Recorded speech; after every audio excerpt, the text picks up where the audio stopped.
Okay, guys. So I'm in Chicago now at my mom's place. Sevi is on her way to Jamaica. Yeah, so she's gonna beat me there. But anyway, I'm gonna spend like 5 days in Chicago with my mom, hanging out and stuff. Now, guys, I've never been to Chicago. This is my first time here. And my mom booked my ticket on this airline. Now, I've never been on an airline where this amount of craziness happened. So the airline is not this West, but the other one. And first of all, my flight was supposed to be at 5:55. So I got there for 4.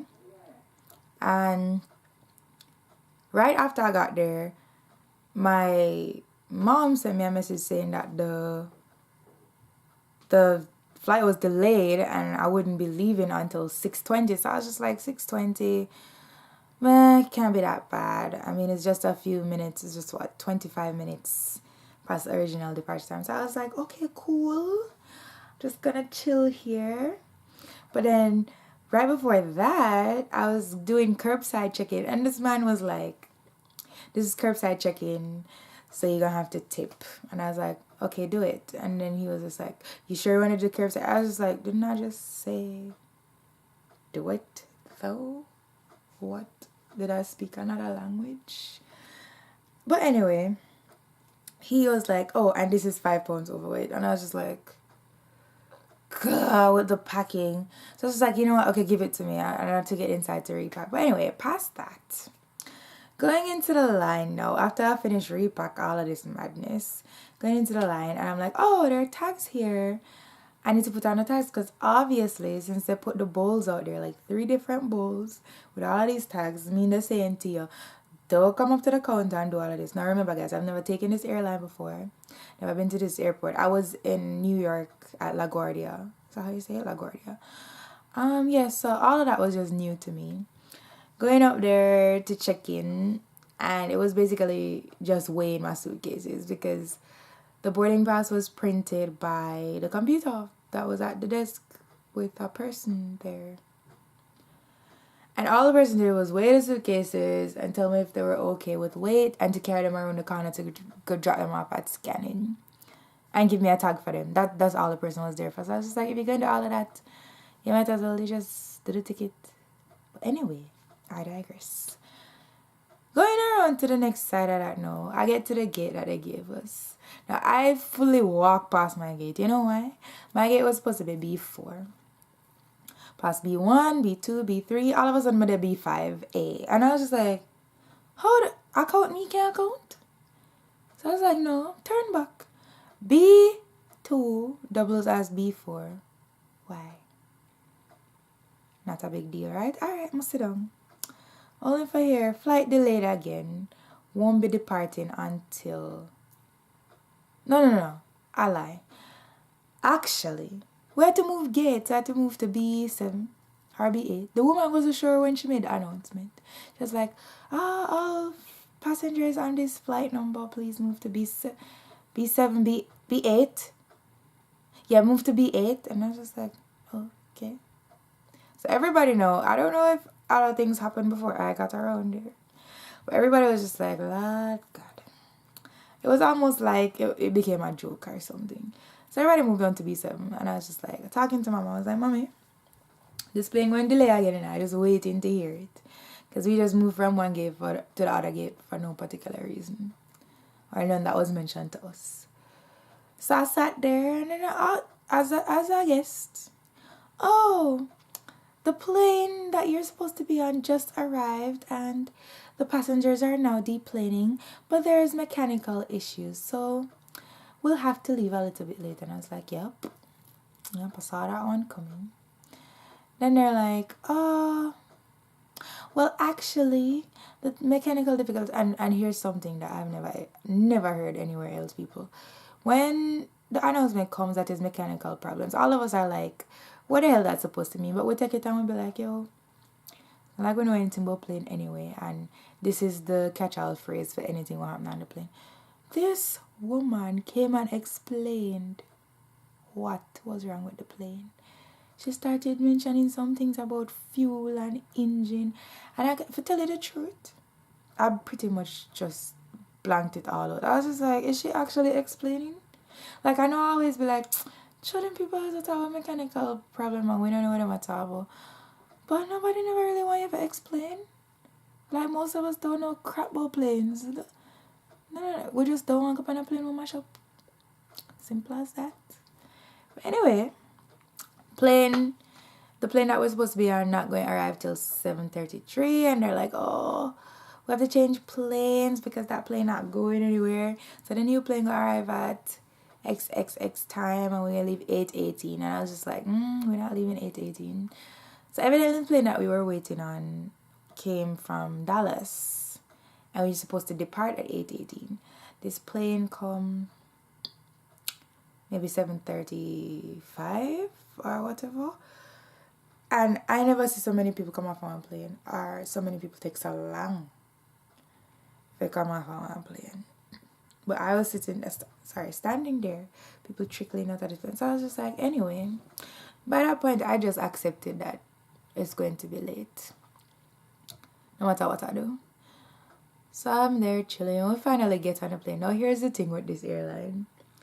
Your seat is not pre-selected, non-tal. You're boarded on the plane based on the order in which you checked in online. If you need to check in 24 hours before this flight, you can check in on the day, but the earlier you check in, the earlier you can go up on the plane. And here's why. You choose your own seat. You choose your own seat. You just go up on the plane and sit down anywhere you want to sit down. I don't know. But, so I was in group C because I remembered and my phone was just not having it yesterday. So today at about 10:30, I remember to check in group C. So I was like, okay, fine. As long as I get to my mother, I'm not really complaining about anything. But, so I get on the plane. Before I get on the plane, this man was like, everybody, please remember to put small personal items under the seat and put your carry-on luggage in the overhead bins. And I was just like, is this news to anybody? I think he repeated that like 10 times before we even started boarding for the plane. And I was just like, okay, I just feel like that's common knowledge to everybody. But anyway, when we were going on the plane, the man is coming on. People, just please remember to put your small personal items under the chairs because we're running out of space on the plane. Sorry, what? You're doing what? You're running out of what? On the what? What? Oh, hold. What? Like how? What kind of thing is that to say when people are going on the plane to put up their belongings? It's not like nobody that beg them to ride. As much as them tell everybody so them can pick them one seat. How you gonna look upon all of we know and be like, we're running out of space on the plane? What? Is that country bus? I don't think so. It's a plane.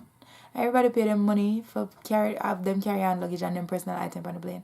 Running out of space on the plane. Then we go in there and sit, and they're like, okay. The pilot them did sound the most professional to me because actually before we left, another announcement was on the plane because somebody was trying to reroute people who had a connecting flight in Chicago. So this lady, she was just like, okay, all of the passengers who need help need to go to counter whatever. And then all of a sudden this woman, listen, I'm only helping these 2 people right here. I'm not here for this. Like, after I help them, I'm leaving. I'm not here. I was just like, lady, no. All when you feel so, you're not announced.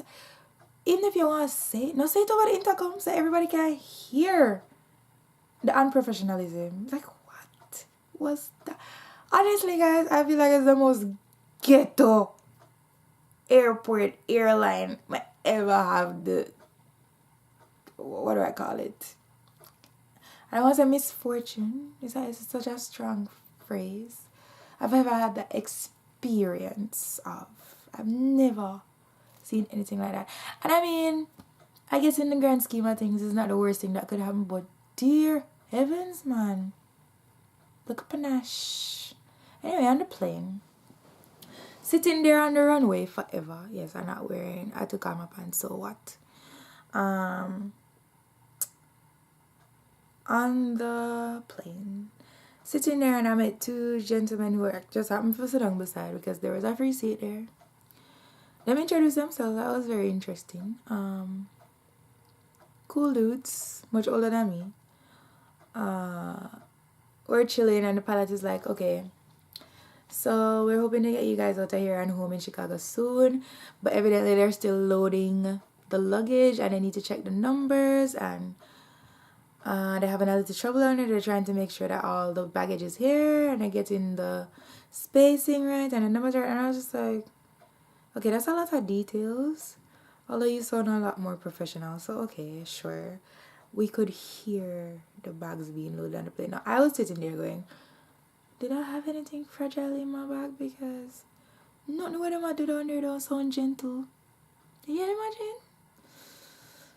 In any case, all of them rice crackers there from Japan, mash up. Bye. The gentlemen were there like, yeah, we're supposed to leave 8:18. It was 8:30 at the time. I'm like, listen to me, we're not leaving till 9. So said, so done. This plane never started run down the runway until 9 o'clock. True story. But at the end of the night, we all arrived safely, and I thank God for that above everything else. But it was an experience, I'm telling you. Oh, the pilot made an announcement about watching TV. Now let me tell you something. There was no TV nowhere in that plane. I don't know which TV the man was imagining that anybody would watch on that plane, but there was no TV. There was no overhead panel like them old plane there.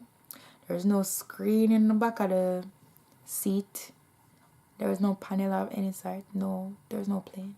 And my mother was convinced that since them delay us so long, we'd go get food. Get food, me funny.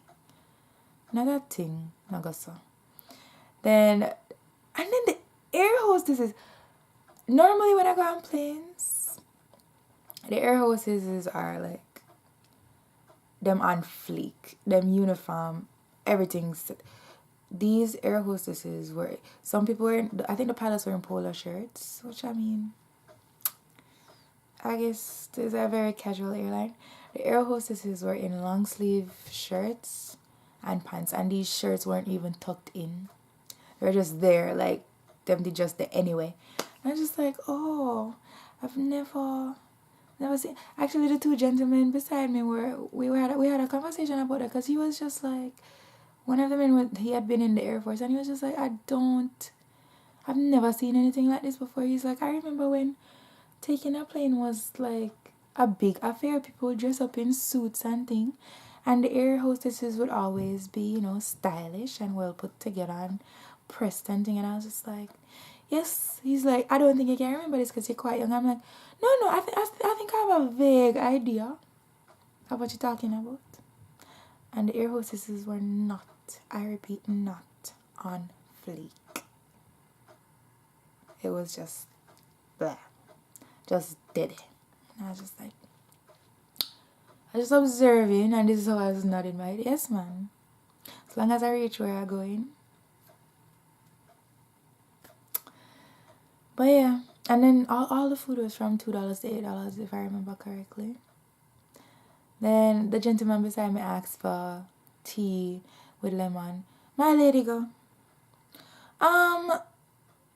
we have lime. Lime okay?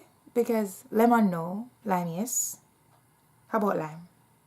I was just like, lady, what? I feel like I could have phrased that better. It's just me. When you tell me if it's just me, maybe I must spoil.